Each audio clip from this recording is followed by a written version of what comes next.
Hello, and welcome to another episode of What's Going On with Shaun, a variety podcast grounded in marketing, but with an appetite for quality conversations about things that make life worth living. Time is precious, so thanks for tuning in today as we find out what's going on with Aaron Bickart. We're going to have a great conversation today. I'm glad you've tuned in, giving us some of your time. Aaron is how long have we known each other, Aaron? Is it I'm going to say 20 years more? Yeah, I'm going to say 2001 when you worked in Seattle.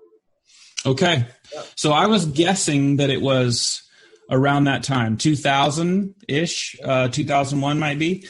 And so we were both working for Reynolds and Reynolds.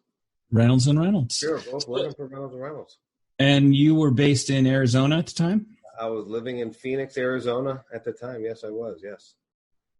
And I So, remember when we met too. That was actually a pretty funny moment when we met, when you were in living up in Seattle. that's right. You know, I'll let you finish a little bit of this story, but you and I had a few conversations when you were in the field, like going in, meeting dealers, shaking hands, and I was on the Microsoft CarPoint Reynolds team inside, and you were the first person of all of the Reynolds, and not to disparage all the other people in the field at Reynolds, but you were the first guy who I was like, this guy gets it. Like, shit, he's like, he's really sharp. Like, and that was kind of the beginning of, kind of the friendship for sure. Yeah. And do you remember, you told me something, you gave me this advice. You're like, anytime, even if you're on the phone, Shaun, if you don't sell the dealer something, if you don't sell them something, you still have to do this one thing. Always give them at least one of these. Do you remember what it was? Yeah, a golden nugget. Nugget. You always got to give the golden nugget. If you don't give a golden nugget every time you're talking to a dealer or right. to another associate, you always got to make sure you give the golden nugget. That's right. I've never forgotten that. Golden nugget, for those that are like, well, what's that? It's a good idea. It's give them something, even if you received nothing in return. Give people something. Give a dealer. And at that time, the golden nuggets were so valuable because of the internet explosion. There were so many things to be able to share with a dealer that you could drop 2 or 3. And this was a brilliant move on your part because it helped you make stronger, deeper, better relationships. Yes, that is absolutely true. And one of the big things, and when you and I used to work back at Reynolds and Reynolds, and you were at Microsoft, and I was training on SalesPoint, giving the golden nugget, these dealers had no idea. They didn't even have computers.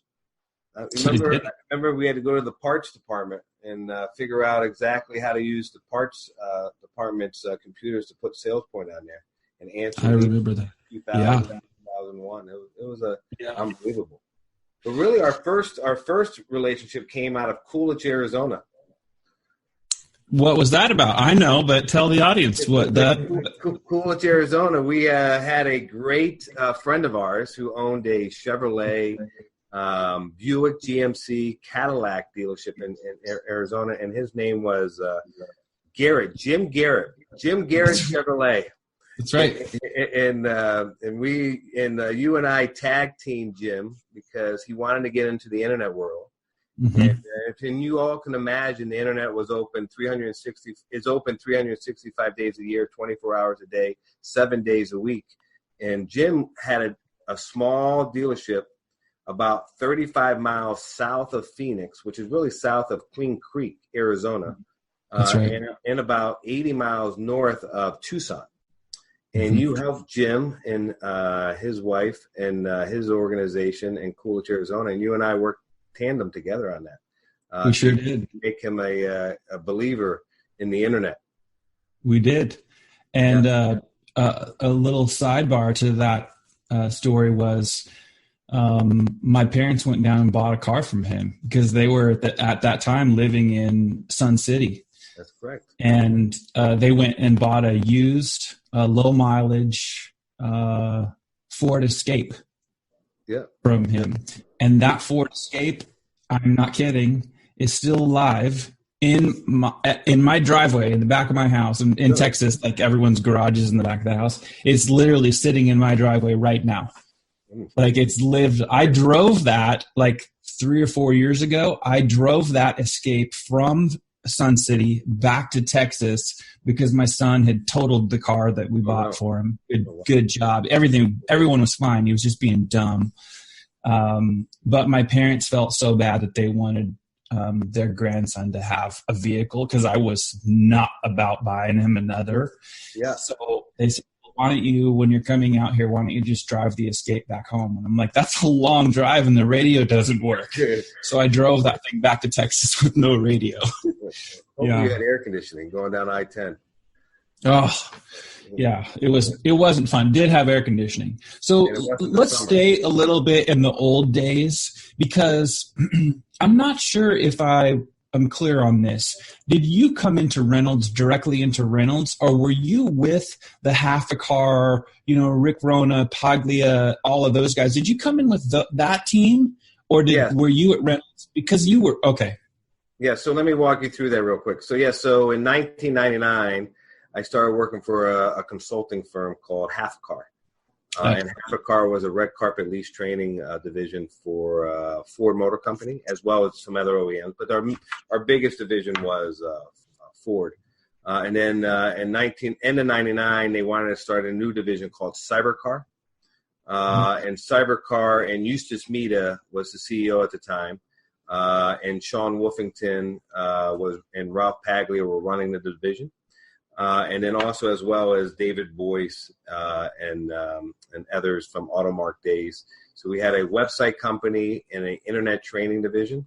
And then we were acquired, believe it or not, really in 2000, but the full acquisition didn't really happen until April 4th, 2002. So I was acquired, and then I came to work for Reynolds & Reynolds. That's what I thought. So at that time, and I don't know, I think we're pretty close in age. Like I'm 48 now. So yeah, 49. I just turned 49 on Saturday. So I don't know if you had this feeling or if you felt like you were kind of like at their level, but I remembered really feeling like Paglia and Don Crawford and some of those guys. Anytime I got a little exposure, I was like, okay, these guys are like, they felt like mentors. Like I'm just trying to pick up on, like, they felt like they were like they had it. Yep. And, more experience. And I felt like a student of the game back then. And I don't know if you felt that way. Did you get a lot of that from them, or did you kind of feel like you were also one of the ones kind of setting the pace? Well, no, I use another little zinger that I was always an Indian, and they were always the Chiefs. So I always listened to what they had to say. I mean, when Ralph Paglia, at his time, in 2000, 2001, 2002, he was ahead of the curve. Shaun Wolfington was ahead of the curve in 2001, 2002, and we always knew exactly what was happening within the auto industry and how to answer leads and do everything. But we also had one thing that we also always had in our mind, if you don't remember, was technology. So we always did technology assisted selling. We used to call it TAS. That's right. If you try to do everything alone today and do it all, I call it hand jamming. It's not going to be not going to work for you. You got to have some technology and automation. So we always had that too as well. So they were always ahead of the curve. Yeah, we're a student of the game. For sure. When the acquisition of Automark happened, and Cybercar, Half a Car, and all that happened, that was just before. I don't know, maybe 6 months. It might have even been a year before I got hired by that Microsoft Reynolds office in downtown Seattle. And it took me a little while to kind of, understand that role. I think that was really the first corporate job I'd had. Had already been in automotive, certified as a service writer, parts sales, a lot of different stuff. The internet explosion I was so captivated by it that it took me a little while to get it. And then it didn't take very long, and all of a sudden people would be like, how do you talk to dealers like that? I'm like, well, there's certain people that I'm like learning from. And you're definitely one of those guys. And I would, just kind of, wanted, like when you say student of the game, I felt like that for a long time. I joke around with that now where I say like, I used to feel like Luke Skywalker and now I feel a little bit more like Yoda because you're in it for so long. But that era for me was so exciting. You remember when we were peddling, you were peddling all kinds of stuff for Reynolds, but as it related to Microsoft CarPoint leads, do you remember the pricing structure for those? Like the tiered, if you're getting 1 through 10 leads, I still have some of that documentation because I went through the Cybercar training. I think it was in Philadelphia or something. I had to go do that. Yeah, either Philadelphia or Chatsworth. So I was actually an instructor for that at the end. But Bill Kress, I remember all the instructors. Greg Ree, I don't know if you remember those names. Yeah. They were all great instructors to get us to where we are today in that information. But I don't remember the pricing at all of how we used to sell the leads. It was insane. Yeah. It was all tiered pricing. I have it somewhere because I'm not really a hoarder, but there are certain things from the past that I'm like, I can never get rid of this. And one of them is like a pricing breakdown tree of CarPoint leads. And it was, if you put that in front of a dealer today, they would literally kick you out of the dealership immediately. They're like, no way. And I remember having the most contentious conversations because we were supporting the dealers who would sign up. We went into the field and I was given like Pittsburgh, New Jersey, all the places where nobody wanted to go. And we would do those in-house trainings. We'd like rent the hotel and who were those two guys that did those trainings? I forget who they were. Alan. I don't know Alan.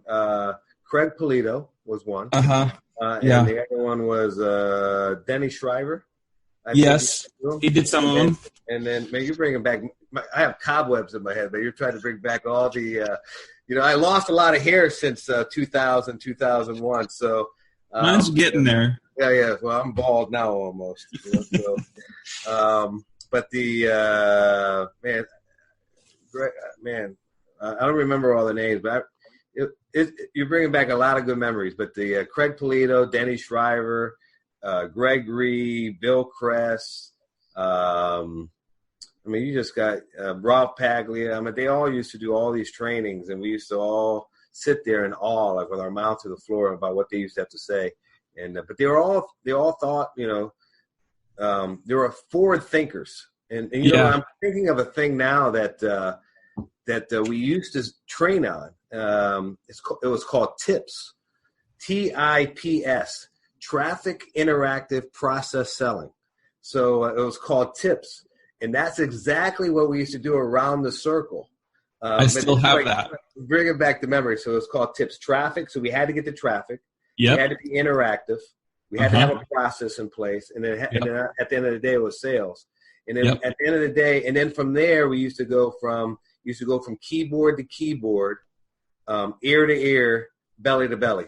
So we had to make the appointments. So that was exactly how the training went for the hour and a half, 2 hours of training that we used to do for I still have the tips wheel PowerPoint that shows you, baseline metrics, and then, well, what if you have us, and then all of a sudden from the beginning, traffic goes from this to now you've got 10,000 visitors a month, and how does that change everything around the wheel? And then you get in the center points like bullseye. This is how it's going to affect.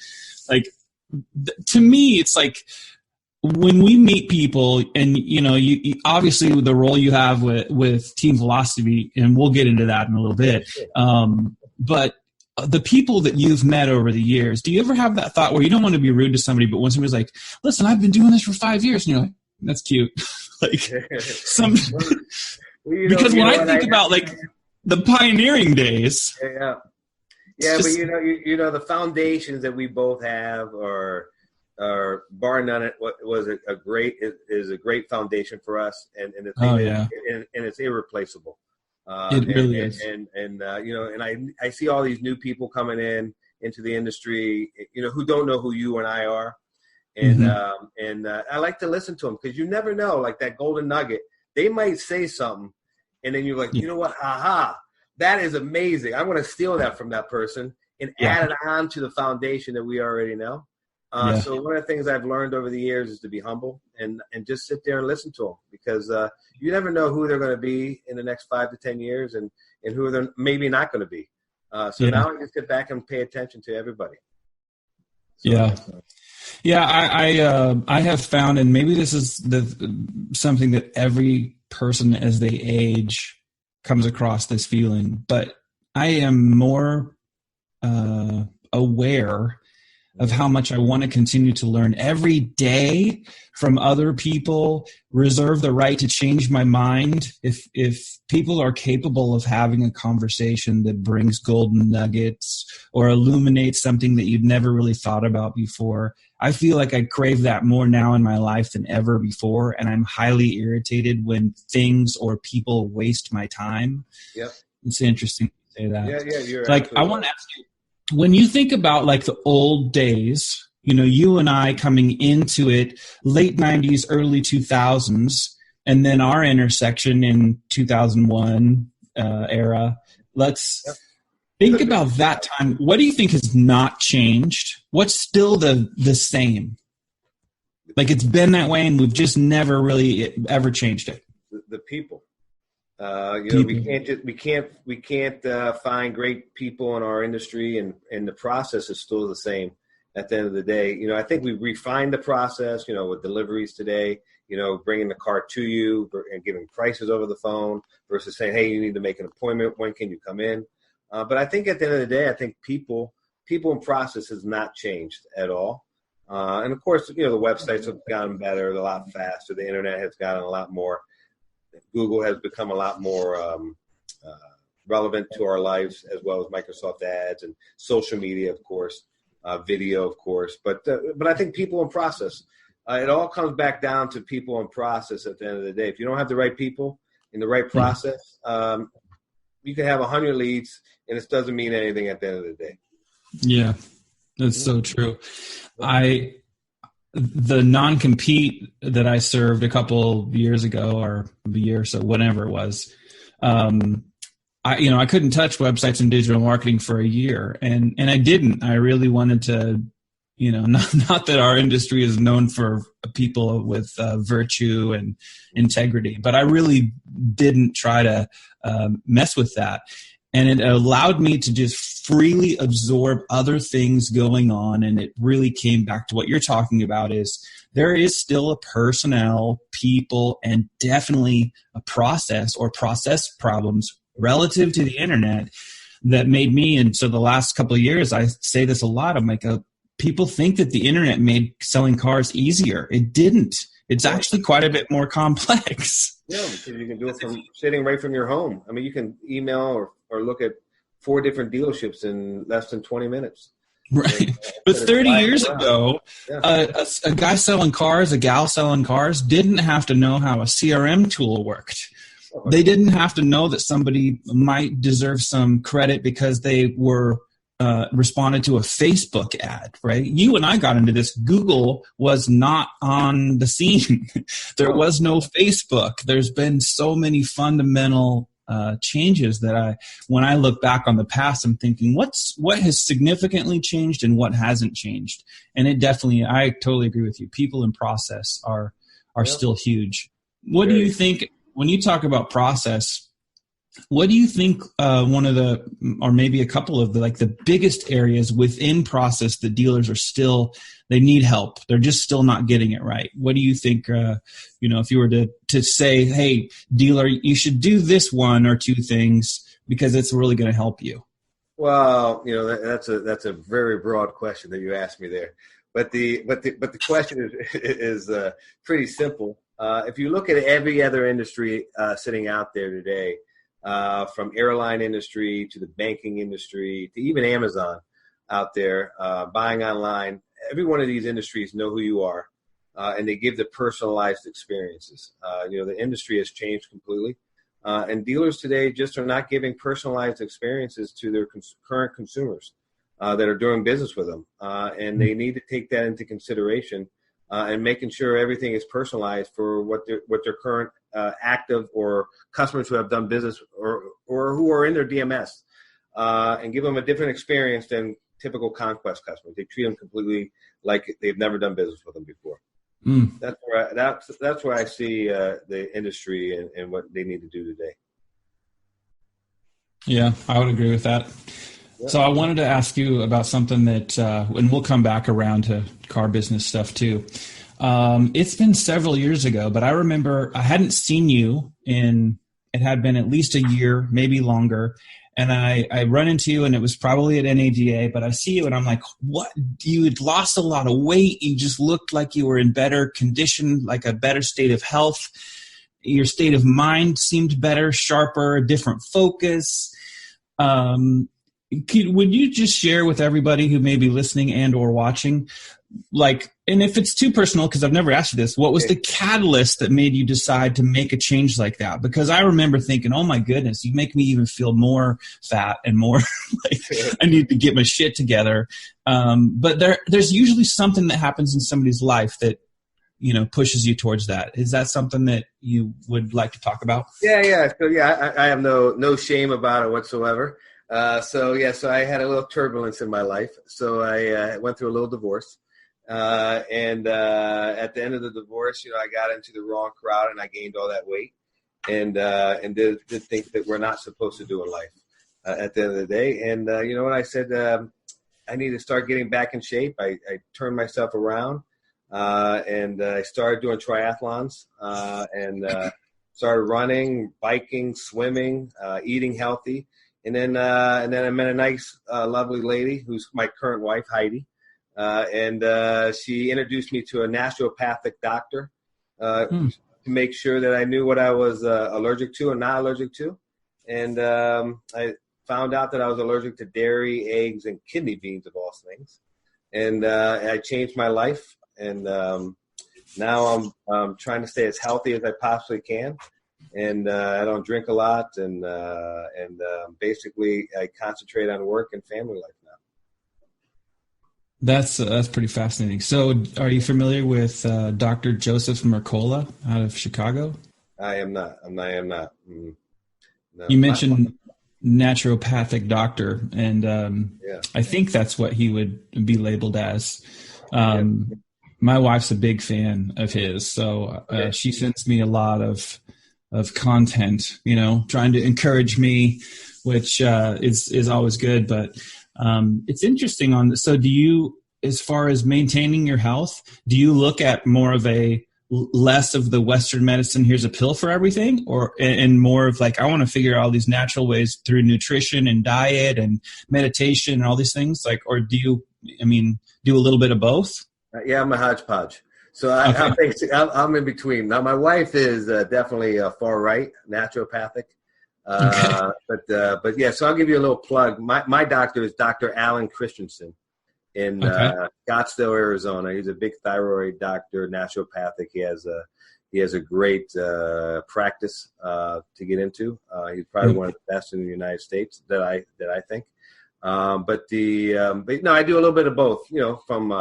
From vitamin B12 shots and doing all the different things, and then but if I get sick, like the other day I was under the weather. My wife would just let it draw out and do neti pots and do all those types of things. Well, I do NyQuil or DayQuil. So the master systems, because I got to get to work. I can't be sitting there, trying to figure it out. So has your wife ever had you do any oil pulling? Have you done that? Oh yeah, oil pulling. Rubbing incense on me and doing all sorts of things. Yeah. So naturopathic is definitely a way of life, and definitely eating healthy, we are a carnivore family, but we do a lot. We eat a lot of plants. We eat lots of fruits, but we do definitely eat meat still as well. But thyme and different things we put in our stuff, and we stay very healthy. As much. How about oregano oil? I do not do oregano oil, but I can tell you my wife does oregano oil. I do, but my wife does, but I do not. So I have had a couple of times in the last, because my wife, sounds like our wives would get along really well. They love this type of stuff.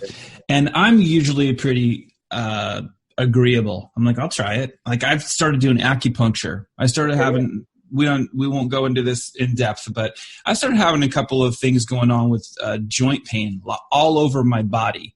Oh, wow. Back in November of 2019. And it's really the first time I had something going on like, ruh-roh, that's not right. And so I had already been in 2019 doing some different things to try to get a little healthier. And I think my body reacted to it in a way. I was like, okay, you're going to have some inflammation issues. So my wife was like, I want you to do this and take this and do this. And she's just like, these are all supplements, take them. Plus you're going to do acupuncture. Yeah, you do that? Have you done that? I do not, but my wife has, not for pain, but for allergies. There's an ancient, I guess, we'll just call it, for this podcast, we'll call it the ancient Chinese medicine. But right. But there's a doctor in Phoenix, Arizona. I think he's actually in Scottsdale, named Dr. Kwan. And for allergies, where they actually hold out your hand and put an egg in there, and they put your thing down, and you have to put acupuncture in. Because my wife had a bunch of allergies, and she went and got acupuncture done. I have not done acupuncture, but she definitely has. But it is good though. I hear it's very. I forget the name of it. If my wife was here right now, she would definitely punch me in the face because she has told me a million times. But but there is definitely a ancient Chinese remedy for acupuncture for that. Yeah, it's. Yeah, I wasn't excited to go do it, but yeah, I've actually been going about once a week for a few months, and I'm kind of working through. It started with part of treating pain management because I didn't broadcast. Now people will know, like, are you okay? I'm okay now. I'm not having any of those issues, but part of trying to get control of that and figure out what was going on was a lot of tests and a lot of blood work and then acupuncture. And so I got in front of and then curbed all the pain issues, but it was more of, well, what caused all of that? What was going on? And there were a lot of things, there still are a lot of things going on in my life that are far more stressful than I give them credit for, because I've always been I don't get stressed out. I'm not a worrier. That's typically not my default. But what we found out was that no, everyone experiences stress, and you happen to be one of those guys that pushes it as far down as you possibly can, and now it's coming out and manifesting itself in a way that's harmful to you. So good. The acupuncture for me now is really stress management. Good for you. Yeah, it is. It's been really great. It's been really, really, really good. Yep. It's interesting that you had mentioned the naturopathic doctor, because that's definitely a blend of our. My wife is like you, and then I'm kind of a bit of a hybrid. Like if I do get a cold, I'm like, I'll take a half a bottle of NyQuil, wake up and feel better. Exactly. But yeah. But oregano oil I have used on a couple of occasions when I first get the early hint of a cold, and it is so intense, but I have been very successful using oregano oil to literally knock out a cold. Pretty amazing. It is. Yeah. Well, amazing. I was just down for the count on Saturday and Sunday this past week. Mm-hmm. And then I went and got myself at a local naturopathic doctor where I live now, a little cocktail, a little Ivy. And now I'm pretty good. So. So are you doing any more of the triathlon stuff, or are you no competition? You know what? At the end of the day, I want to get back into it. I'm married now. I'm married now 10 years to Heidi, and I got 3 Congratulations. Kids. Yeah, thanks. And I got 3 kids that drive me up the wall and crazy, but they're the most amazing 3 kids ever. And then Team Velocity keeps me busy like you've never seen before. I mean, as you know, doing what I do here is I work I call it ding to dong. I wake up in the morning and I go to bed at night and I'm still working. Yeah. Yeah. Well, you've always I've always known that about you, is that your work ethic and you're really tenacious. But I'll tell you what, you always are one of those people that made a huge impression on me, and I definitely benefited from your demeanor. From the old days to right now has always been one that is reassuring, confident. You're not, to be honest with you, sometimes it's like, I'm not sure. He has a spirit of humility, I think, to him, but maybe it's also a quiet, like, no, I'm a badass, which is, I love a recipe that has all those different components to it. So how old are your kids? I got a 9-year-old turning 10 in March. Then I got a 7-year-old and a 4-year-old who will be 5 in April. Wow, yeah. Those are all really, really good. Those are great years. My son is 21. 21 already? Moved out. My daughter's I think I remember when he was born, or like when he was 2 years old. Oh yeah. Yeah. I was, but at that point, we were in Seattle for a couple of years. My daughter was also born in Bellevue, Washington, and they were both actually born in the same hospital. But she was, I think Will was 4 and Sammy was 2 maybe when we got pulled across the country to the Automark office there at Military Circle in Norfolk, Virginia. Norfolk, Virginia. We used to and talk about huge promises and all broken. They literally had changed the pay plan on that, whatever they called that role, account executive. And they promised, like, dude, you're going to make all this kind of money and you're fantastic. And they had interviewed 2 or 3 people. And I was like, I was the one that said, okay. And all these years later, I come to appreciate those experiences because even though there were a lot of broken promises, I wouldn't have met a whole bunch of people out there that were important in my growth and my career. You remember some of those guys out there? There was after the Boyces and Wolfingtons had left that, they had George Close. Yeah, George it was the leadership team was so military, right? Well, you had David Boyce's father. That's right. And then when we had Mike DeGan. Who was an ex-Navy SEAL instructor. Matter of fact, I still work with Mike DeGan. Mike DeGan's our chief infrastructure officer for our organization. I don't really know what he does here, but I know whatever he touches, it seems like the Navy SEALs are touching it because it's all. Then we also had Sharon O'Connell back then. She actually still works for us today at Team Velocity. And then we have who was that really tall? George Close worked there, but George Close didn't come on board until Reynolds and Reynolds acquisition. Yeah, he didn't. He was later, and he wasn't there too long. I'm trying to think of the real tall guy. I think he ran the silver team or the blue team or something.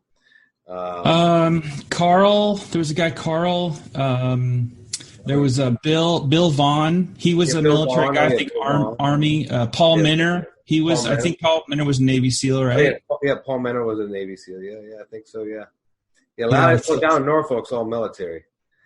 So I'll tell you, it wasn't military in the little office in Seattle that I decided, I'll move out to Virginia. And I get to Virginia and I'm like, why did you guys want me? Yeah. You went from a liberal area to a very conservative area. Which is fine. Yeah. Most people apparently think that I'm like a massive liberal. Do you think I'm a massive liberal? I have no idea. Is that no? Is that the? But is that the sign that I give to the world that I'm really liberal? No. Well, you got the hat on, and you got this going on. Liberal, you're conservative. You might have a suit on, like I got. Like I'm tied up. Yeah. So. Well, I don't know. You look pretty. I don't know. You look like an independent right there. You just don't want to. I am an independent. Yeah, I don't know which way I want to go. I go both ways.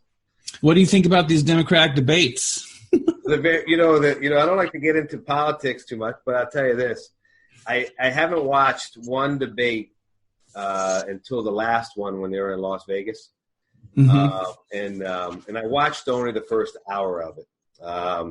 And these Democrats are vicious. Man, they go after the last one. I don't know about the ones before, but that last debate for about an hour, they were, Elizabeth Warren and Biden and Sanders and what's the guy's name? The guy that's Bloomberg is in now. Well, Bloomberg, he didn't know what to say. No. And, they're all trying to get him to waive the NDA for his actions. Against yeah. But that's basically when I turned it off. But I just saw that they were very vicious, and I was like, wow, they really go at it. But best of luck to whoever wins the Democratic National Committee for that. Yeah, it's certainly interesting to watch. I see you're not a big social media guy. Like, you're not posting stuff all the time and active. I kind of feel compelled that I kind of have to, like it's just something that I have to pay attention to. It drives me crazy, to be quite honest, because, whether it's friends or family, at some point in time or another, people are going to start posting things that they're really not experts in. Their knowledge is really actually pretty shallow, and they'll say things, and then I'm like, oh no. Yeah. It's kind of why I don't go there very often. But I just wondered if, like, those debates, to me, I was like, there was one last night as well, and it was more of what you were describing. I didn't watch really anything but sound bites or clips from the Las Vegas one. I think last night might have been worse, though, than what happened in Las Vegas, in that it's just tearing each other apart. Like, I'm not really sure how you can get a lot of substance from what is happening. It's just seems vicious. It seems really, really. It makes it actually really difficult to figure out, well, which one of them is really the strongest candidate for that party. I don't know. I don't know, but I actually, I wish the best of luck for all the Democrats running against Donald Trump in this year. But I am going to call a prediction if you want me to do a prediction. Oh, a political prediction? Like president? I'll do a little, not who's going to win the election.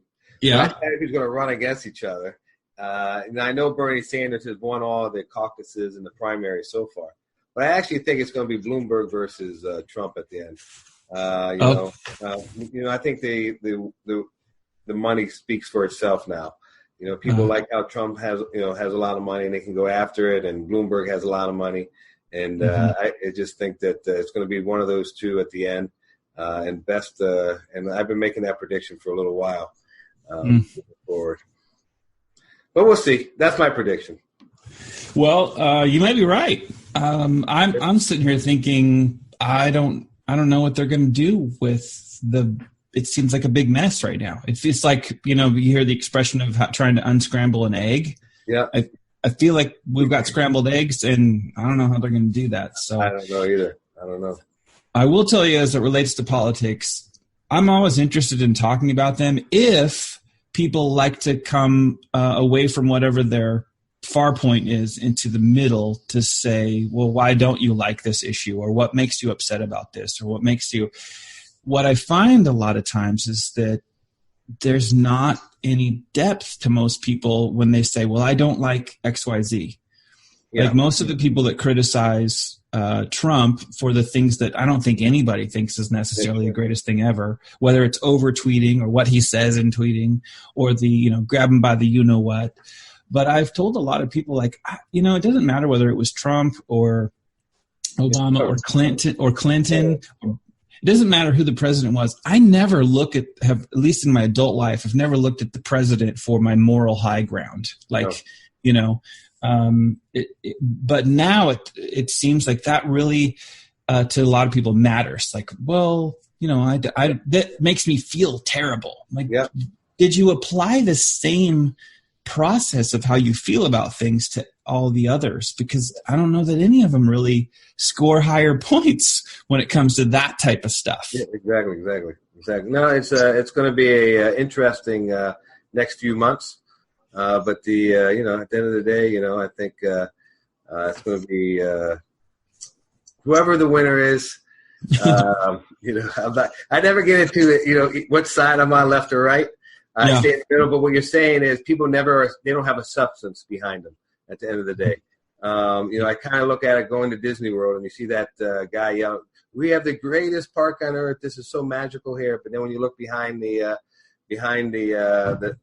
person saying it, it's just a cardboard. But so we got to make sure that the person good substance behind what they're trying to say on it. Yeah, we need good leaders that are really tuned into what what the country really needs. Across all boards. It's definitely a difficult job. Oh man, I wouldn't want it. I mean, I wouldn't. How would you? Where would you start, especially when it's not perfect? I mean, it's a challenge for sure. And everybody's after you. Oh yeah. As soon as you get enough attention and enough popularity, attack. Exactly. Right? It's attack. You have your entourage, and then you have the people that don't want you there. So then so where do you stand? Mm-hmm. Yep. So it's a hard role. A lot of stress. I don't know. They must take sleeping pills at night to go to bed because their mind must just spin all night long. Yeah, I think so. Well, let's hard shift out of politics and let's talk a little bit about Team Velocity. So you've been there how long now? About 11 years or something, or 10? No. 8.5. 8.5 8.5. years. 8.5 years. So September 1st, 2011. You were highly recruited while you were at Reynolds by many, many, many, many companies. You don't have to list them. But what made you, if you don't mind sharing, what made you decide to make the career switch? Because you were like top of the heap, making tons of money, very, very successful at Reynolds. And obviously I know a couple of, things within, the industry and those companies, but for the audience's sake, what was it? Because seriously, for everybody listening, Aaron is still one of the types of people that if you can have him as an asset in your company, he will make a difference. There's a lot of people that say they can, and they had one good season on the back of their baseball card. But Aaron literally is the guy who's like season after season after season. So why did you decide, okay, I'm going to make a switch? And then why Team Velocity? Well, yeah, that's a great question. Well, first of all, I loved Reynolds and Reynolds. There was nothing wrong with Reynolds and Reynolds whatsoever. Reynolds and Reynolds had a great education for me. I was there since the acquisition of 2002. They put me through the management school. They sent me through. I became a director there, and the education was priceless. I mean, everything I learned at Reynolds and Reynolds was an amazing accomplishment as well as an education for me. So I want to applaud Reynolds and Reynolds for everything they've done for me. But the one thing that the lack of missing was of upward mobility for my career, and I needed a place that would listen to what I had to say versus just listening to me and just brushing it off. And one of the things that I came back to, I'm going to call it the founding fathers of what we were talking about with Cybercar. And Africar. Team Velocity is owned by three guys, Bud Blackburn, Shaun Wolfington, and David Boyce. Now it's part of a holding company, but the majority owners are the three of them.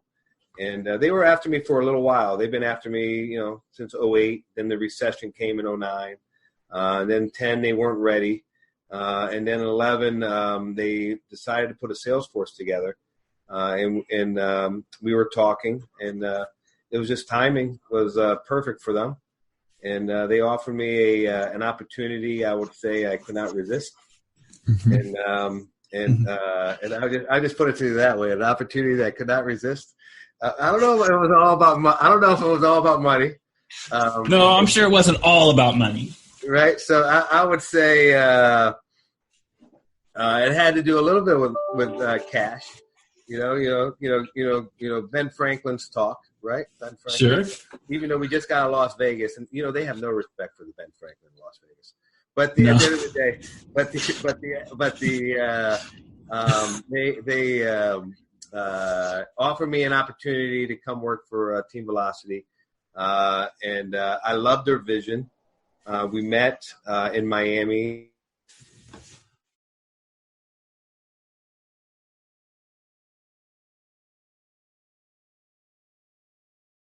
In Key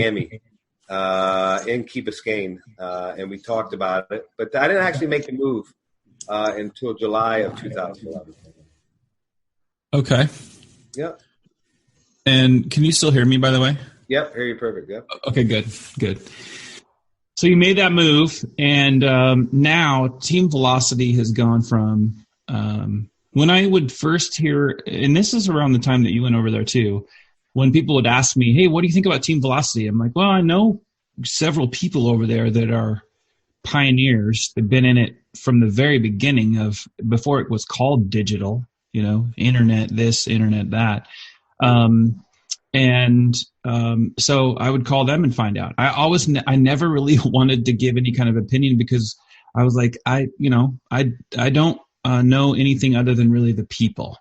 Yeah. And then over the years, especially more recently, as you guys have unveiled Apollo, and you mentioned this a little bit earlier in our conversation about providing a, more of a personalized experience for consumers, that's what they're really looking for. And I know that's what you guys started to chase after. And so I want to share with you this is now several years ago. I don't even know if you're still in this office, but Ralph was actually doing some work. I don't know if he was on board or consulting or what he was doing. This was probably in the tier 10 phase. Yep. But our organizations. Yep. Okay. So I met with him in an office in Virginia, and so you had customer support, everything was there, including this big back warehouse area where you guys had bought all of your own printing machines. And at that point, this is several years ago, but even at that point, you guys were pulling consumer data, publicly available consumer data, that would then allow you to match campaigns that would essentially go as a direct mail piece that was specific to the car somebody was in, a new one, like all these things. And that was the first time I had ever met with anybody that was doing that. So it was like, I wish I could remember the year. I'm not even going to guess. But I didn't know of anybody else doing it. And it really seems like at that point was the, beginning of the evolution of a lot of what you guys are doing now with Apollo in terms of bringing in more points of data on consumers to better target them through advertising, but reach them at the right point at the right time with the right message. That's correct. Okay, so fill in the blanks a little bit from the time you got there of some of these components that you guys are doing that maybe everyone doesn't totally understand, because it's easy to get lost in the sauce when you walk by a Team Velocity booth at NADA. But when it really comes down to it, you're probably one of the best people that could very concisely tell a dealer, this is the problem, this is how we solve it. Yep. Yeah. So let me walk you through that. So when we still have that office. So just so you know, that was a 30,000 square foot office and we have 4 iGen Xerox printers sitting back there printing mail all day long. And we're very into the direct mail business and we fulfill everything ourselves. But reality is the problem in the auto industry, and it all started, and I'm going to just quote what David Boyce, one of our founders and CEO of Team Velocity, says all the time. It all started back, believe it or not, in the Reynolds and Reynolds days when he sold Automart to Reynolds and Reynolds. Because if you think about it, Reynolds and Reynolds and Buzz Waterhouse was the old CEO. This is before Finbar O'Neill became the CEO of Reynolds and Reynolds. I know I'm dating myself, but they're both very good friends of mine, Buzz as well as Finbar. And they all wanted one system that covers everything across the board. So it was basically one unique login that can do all their marketing from all the in-market mediums, from the website all the way to, let's just say, direct mail or video. So let's just here, the problem comes to play is we started building the dream, believe it or not, in 2011, exactly what you were saying there. And I just got to give a little plug. In 2011, when I came to work for Team Velocity, we had about 19 employees. Just so you guys should know this. Today, 8.5 years later, we have 362 employees. Wow. So we've grown a lot. But where it all comes down to play is it all starts with the data.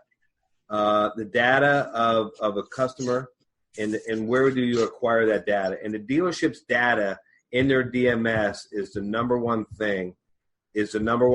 And most dealerships do not know how to mine that data. And that's the problem.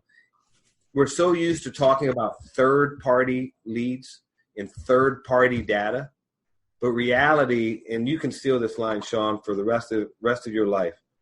You need to have first party data, and the first party data is their DMS.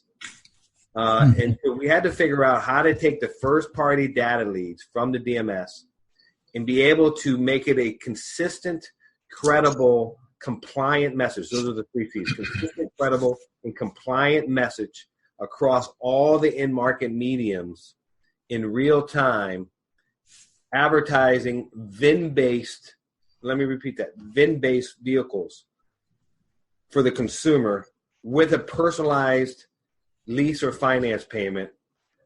So when they come in to buy a car, ultimately at the end of the day, be able to offer variable service coupons if they haven't been in for service in the last 18 to 60 months to get them back in the door. So how do you do all that? That was the $1 million question that we had to do over the last 8.5 years. And that's what we have been building at Team Velocity. And that was the vision 8.5 years ago. It's impressive, right? That you guys are pulling all those data points together. Do you have other vendors in the space that you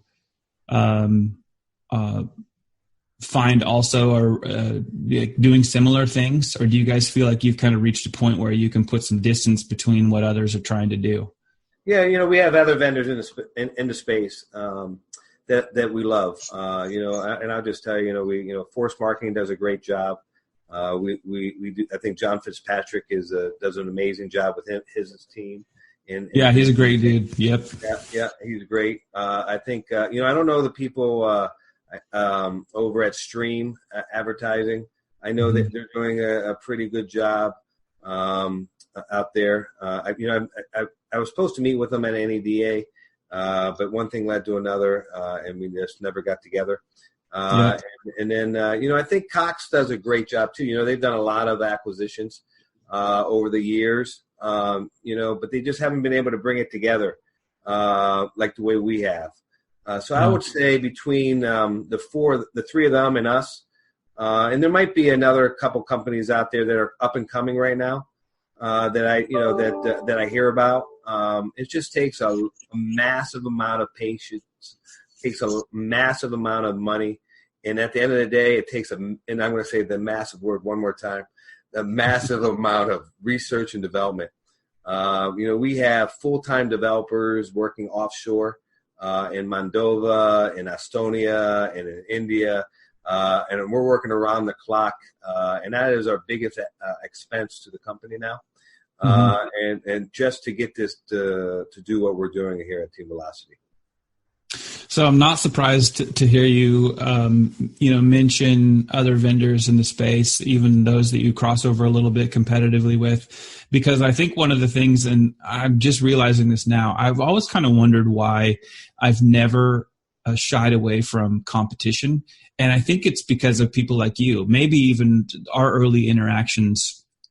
I remember because we would talk about all kinds of different potential competitors in the space, especially in the third-party lead game back then. And I have always been that way. I was that way during the time that I was director for Reach Local's business. I was that way at the Reynolds business when I was more on the sales side.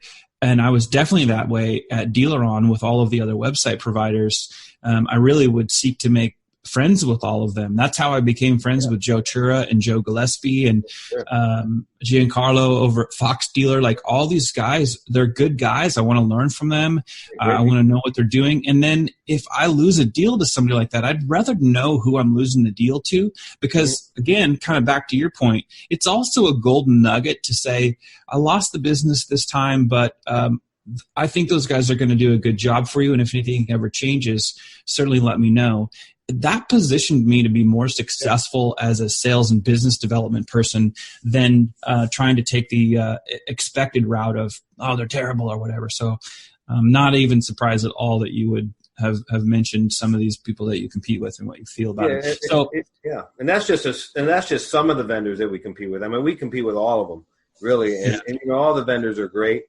Vendors, other vendors or other competitors, they're all good friends of mine. As you know, you and I, when you worked at Dealer On, and we used to always talk about things all the time. And I have friends still at Reynolds and Reynolds at Naked Lime, and they're always like, Aaron, what are you up to now? I'm like, I got the tumbler. I got the butter sauce. I'm just making the butter, making it smooth. He goes, but you're coming out with something good. I know that, right? And I was like, I have no idea what's coming out, but it's coming. So, yeah. Well, we certainly know a lot of people across a lot of vendors.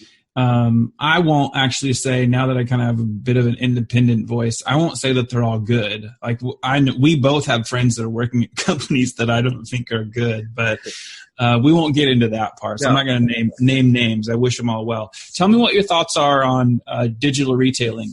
Like it, love it, needs tweaks. I like digital retailing. I think digital retailing right now is more of a lead provider. I think people coming out the exit of it, is very small, 1%, 2%, 3% of it. I think the problem that the digital retailing organizations are having, and this is very I'm going to be probably as frank as I can probably be here, Shaun, is everybody wants to get into digital retailing because the hot new thing is sizzle, right? It's the sizzle in the steak, right? Everyone wants to be there. But the reality is these car dealers need to look at the real marketing that they're currently doing today. They're making it very improbable. What I mean by that is their digital ads do not match their emails, and their emails don't match their mail, and their mail ads don't match what they have on their current website. And then when they go to their current website, a consumer doesn't believe you or trust you. At the end of the day, and then they go to the digital retailing part on your website, and then those monthly payments don't match up what it says on the website. So, like, I'll be looking at a VDP on some website, and it'll say buy this XYZ car for $395 a month, and then I go into the digital retailing platform, and it says no, it's $408 a month. You know what I mean? I'm like, well, what is it? Was it $395 or is it $408 a month? So what I'm trying to say to you is we need to step back a couple feet, get all that correct. I mean, if you think about Amazon, right, or you think about Wayfair or Overstock.com or United Airlines or American Airlines. You live in Dallas now. You love American down there, right? Mm-hmm. Right? If you go to their website and they offer a ticket for $398, you don't come out at the end, for $515. Right. It's the exact payment, and they also know who you are. When you log into American Airlines, you have your own website. If you went to Wells Fargo or Bank of America or Wachovia, you have your own personalized PIN to get in. If you went into Amazon, when's the last time you logged into Amazon? To say that you want to buy something. Yeah. Right, yesterday. But you never log back in and say, sign in, this is Shaun Rains, and here's my email address, and here's my password. It knows who you are.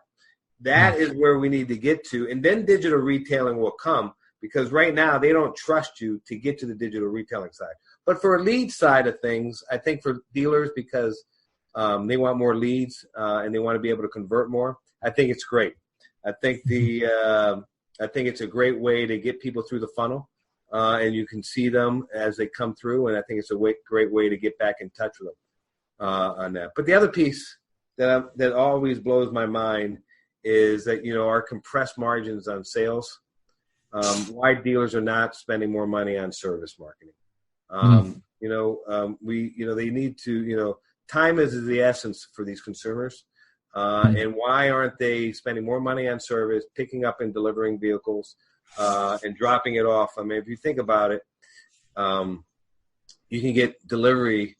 I got a great story. Let me tell you the story. So I forgot to order my wife a present for not Mother's Day, for Valentine's Day, and I was out in NADA. It was Friday, and we're sitting in training at Team Velocity training that we always do beforehand.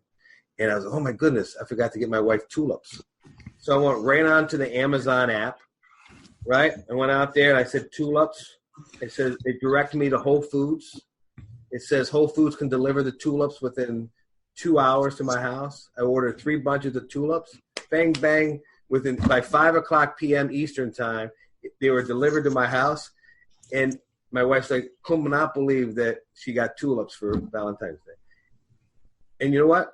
That's how easy it needs to be for the car business. And that's where we need to get to at the end of the day.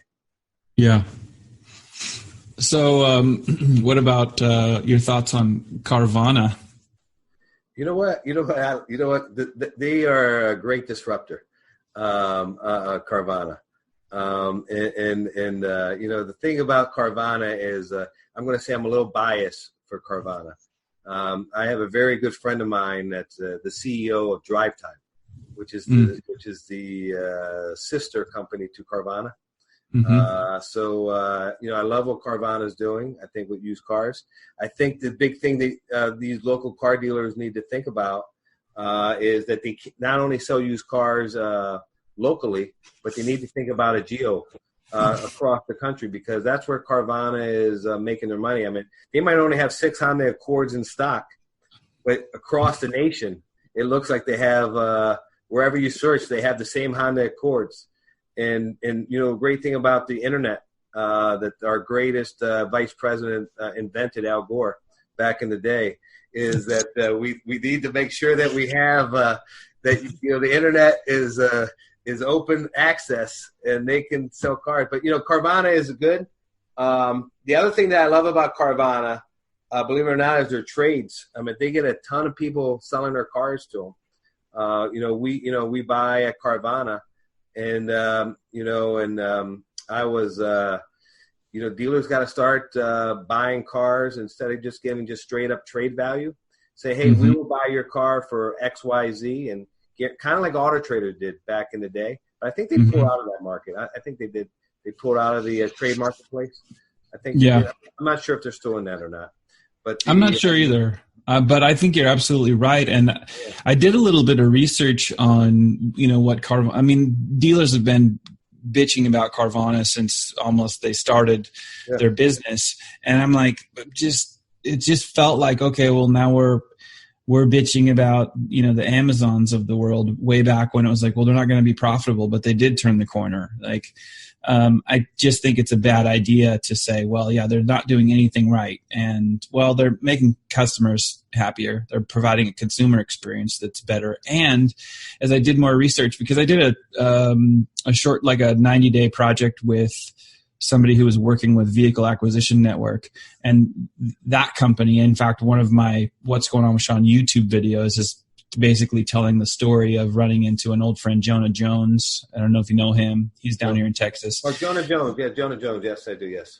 Yeah. So I was talking to Jonah, and he was telling me that he had been at Van for, a few years. Mm-hmm. And they literally have a tool that allows a dealer to, basically have the whole communication process baked in and make it really easy to acquire vehicles from private parties. Which I had thought, okay, well, that's obviously different from the trade-in business. Let me do a little research on this. And Carvana, one of the things that started to curb them back towards being more profitable was that they were typically buying a private seller vehicle for every one they're selling, or trying to get close to that ratio. Yep. And I'm like, that's super, super smart. So I thought that was a really interesting finding as it related to Carvana's business, but also a really good idea for dealers to get into that game more significantly. And I don't know of a lot of vendors I'm not working with Van anymore, but I don't know of a lot of other businesses that are making that easy for dealers. But it's a really important part if they want to compete with the Carvanas. But even if they have the technology, they do have to provide the experience, the customer experience that matches whatever it is. Because you even just a few minutes ago when you were kind of explaining Team Velocity and all the things that you guys have put together, that gives the marketing strategy focuses on consistency of message, so that you don't have multiple different advertising channels saying different things with different prices, different message, different graphics, all this kind of. It's a similar thing to where if you're going to go out and have a technology that helps you with the acquisition of private party seller vehicles, you better also have a process that makes the consumer feel good about it. Because I can imagine that those conversations start with, who are you? Like, if you're proactively reaching out and saying, we're the dealership, we want to buy your car. I think a lot of people at first, unless you have a good process for it, be like, no thanks. Yeah, no thanks. Exactly right. Yeah. Yeah. No, you're right. And Carvana is definitely a disruptor, but we need to definitely embrace them. I mean, you think about now with CarMax, also with the minor stake in Edmunds, what they're going to be doing too as well. And I assume, and I don't know any of this, I just through my spidey sensors tell me that they're going down the same route and they're going to be using the Edmunds platform, a true market value platform, as well as their name in the marketplace for branding purposes. So CarMax and Edmunds will be coming together, and they'll be acquiring vehicles because the acquisition or the procurement of getting a used car today is so hard for these car dealers. And going to the auction today, my friend Brian Benstock always says, I mean, everybody at the auction today is like the Statue of Liberty. They just all have, the CarMax guys and the Carvana guys just have their arms held up high, and just say, we'll just take them all. You know what I mean? Because they can't, just the way it is. So dealers today, the used car market is definitely shaping up, as well as the new car market is definitely shaping up too as well. Yeah. I think it's going to be a great year. I mean, I know the SAR is predicted to be at 16.8 million this year, so it's a little bit down, but a little down. Yeah. Yeah, but I think it's going to be a great year for the car business. Yeah. I think it's gonna be surprisingly good too. I mean, there's obviously some things that are going on in the world, like coronavirus, and it's an election year, and you're always like, but I still think it's going to be a good year. I think dealers have to really think broad in their spectrum. It's like, it can't just be, let's live off of new cars, because you know what, manufacturer might not be giving you a whole bunch of exciting new product. So I think having a broad strategy across certified pre-owned as well as non-certified used cars, getting into that game, trying to develop what you could do with private vehicle acquisition. There's a lot of different components. And I think that the dealers that really see that holistic strategy, like we got to be good on all sides of the ball, as they say in sports, offense, defense, special teams, whatever. Those dealers, I think, are going to really be pleasantly surprised about the kind of year that they'll have. I want to ask you another thing that's a little bit relative to this. Do you think, and you don't have to, I know because you and I know each other and know so many vendors and we have friends in these places, so if I ask anything that you're like, I don't really want to chime in on, no problem. But Car Guru's has been taking some heat here lately on something that actually, it's not brand new, but I think people that maybe haven't been in the industry for a long time don't realize that almost everything that you allow to be added to your website through JavaScript or some sort of add-on, you better read the fine print in it, because all of them, most of them at least, have their T's and C's pretty buttoned up, which means that you're allowing them to cookie your site, that they're doing things that actually you should have thought about already. And it's not just Car Gurus that has done that. There's a long list of providers that will do that. There's a lot of trade tools that you can add to your site that do that very thing. Do you think that what we're seeing right now with the heat that they're putting on Car Gurus, that we're going to start to see more people get called out for, that's not a good thing? Not as if it's going to surprise people like you and I, but I was talking to our mutual friend Barry Brodsky about this this week. He said to tell you hi, by the way. But we were talking about that, and he's like, Shaun, I've been saying this for so many years, and it's like, either people don't pay attention to it or they think I'm crazy. But this kind of thing's been going on for a long time, and he and I were kind of trying to figure out, you think we're going to see more of it, and other people are going to be implicated for doing almost the exact same thing. Do you have any thoughts on that? So absolutely. So the vendors that are doing that today, adding the JavaScripts or doing what they're telling the dealers to add to their website, are definitely going to be called out. I mean, at the end of the day, it's not correct, and should not be done. But reality is, you got to think about it this way, Shaun, is if I came to your house for dinner, right, and I left there and I put my placemat on your table, and I said, leave my placemat on your table for life, right, and I left, that means that you would be eating with me for the rest of your life. The reality is, you own your website. Dealers own their website. They should know what's on their website, just like what's in their DMS. They own that data. They know what's going on with that data, and they should do their own auditing every single month. And, in the big groups, like I'm sure Berkshire Hathaway, Sonic, Lithia, or whatever the groups are, I'm sure they know what JavaScripts are on their websites. And they need to make sure that there's no third-party companies out there besides maybe Google Analytics and whatever types of pixels they're trying to Tag Manager, maybe. Tag Manager, and so forth going forward. Yeah. I think this backlinking stuff, I know why Car Gurus wanted it on there for SEO relevance and stuff like that, and I'm sure there are some other companies out there that have done it too. I'm not going to name them, but you own your website, dealers. Make sure you know what's in your website. You own your dealership. You know who walks in your store. And kick them out. I would say it's not proper at the end of the day. All right. So I got a couple of easy ones, and we'll wrap this thing up.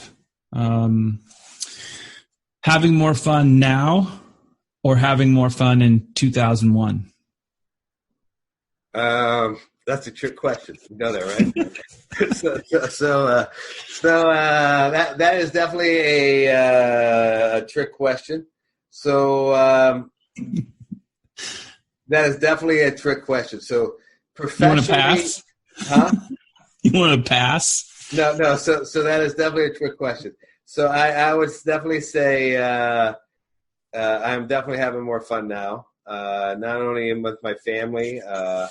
My family is the most important thing to me. So I'm definitely having more fun now. Back then, if I had a family, I would not probably had fun.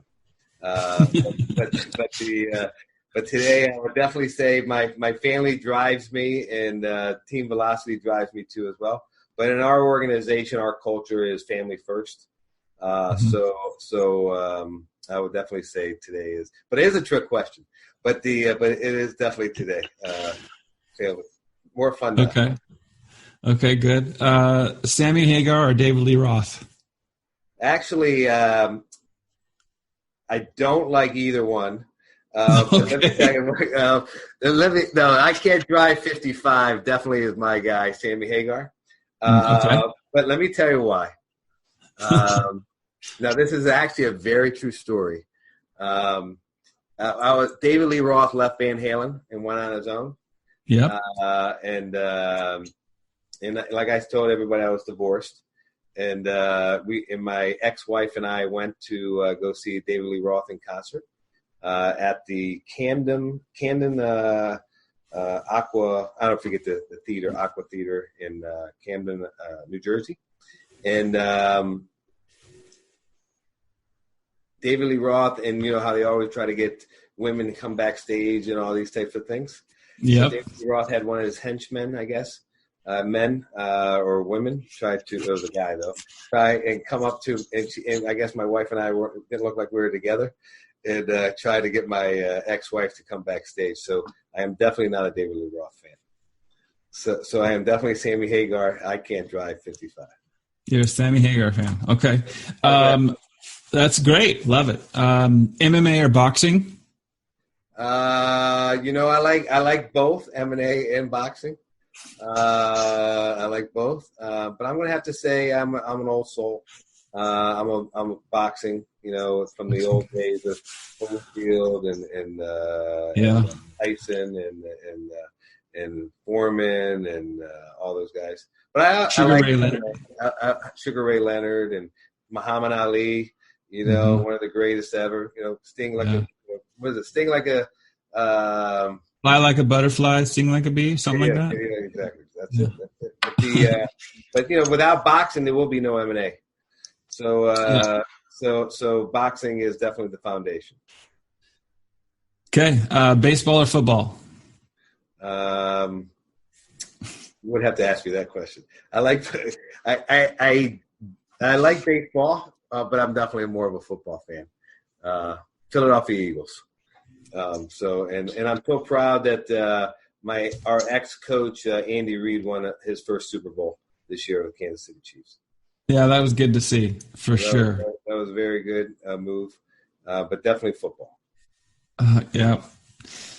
So that's good. So this should be easy, but you might have to think about it. So I'll give you a couple seconds to ponder it. But back in that old Automark era, there was so much excitement. It almost I hate to draw this comparison because it really isn't quite that, but like the things that you would see in like a Wolf of Wall Street movie. Maybe not quite that extreme, but the stuffing $100 bills and Nerf footballs and all that type of stuff.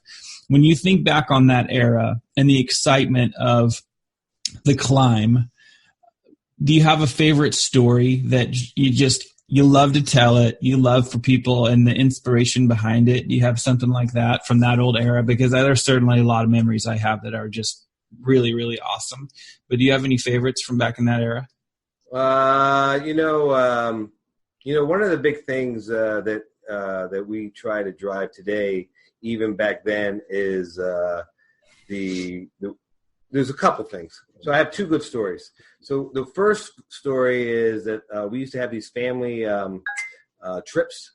So where they took the whole company every year to a special place. We went to Hawaii one year. We went to the Gaylord. We used to sing and dance. We used to do all sorts of things. But I do remember one year we all went to Orlando, and we stayed at the Gaylord in Orlando. And one night they rented out not Disney World, but they rented out Adventures. Universal, maybe? Universal Studios. They rented out Universal Studios, and it was just for 300 of us. And we got to go on all the rides, go through all the different things. All the concession stands were wide open.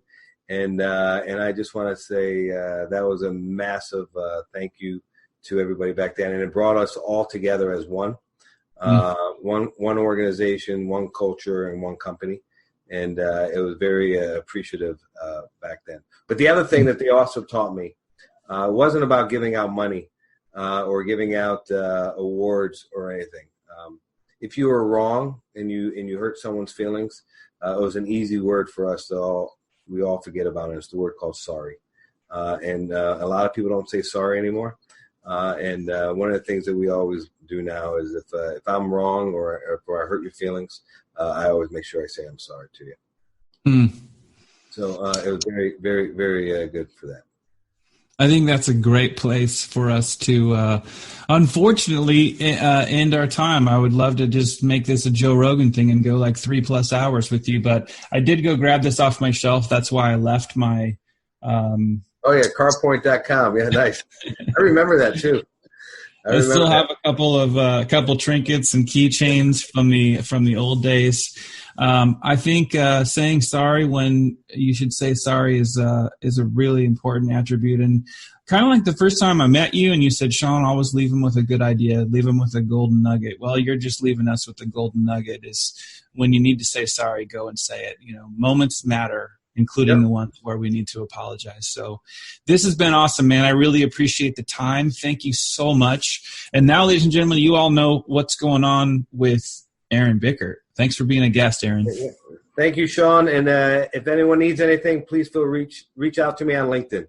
Talk to you all soon. Oh, yeah. Hey, you know what? That's a great idea. How else? Is that the best place? Reach out on LinkedIn for you, Aaron Bickart? Yeah? Yeah, just reach out to Aaron Bickart at LinkedIn and I'll be there.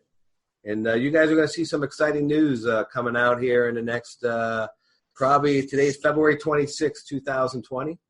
There's going to be an announcement. Team Velocity acquired a company, and you're going to see myself probably taking over that organization. So you're going to see that here in the next hopefully in the next, let's say 10 to 15 days. That's awesome. I can't wait to hear more about it. In fact, maybe we have you back when there's more to talk about. I feel like you and I could get into a lot more conversation on a lot of different things. So when that happens, certainly let me know if you want to do this again. By that point, I'll know if people even are enjoying the podcast in general. So that's great, man. Congratulations on all your success. Your time is so valuable, and I appreciate you giving me this much of it, man. I really appreciate it. No, thank you very much, Shaun, and have a great day. You too. Take care. Bye-bye.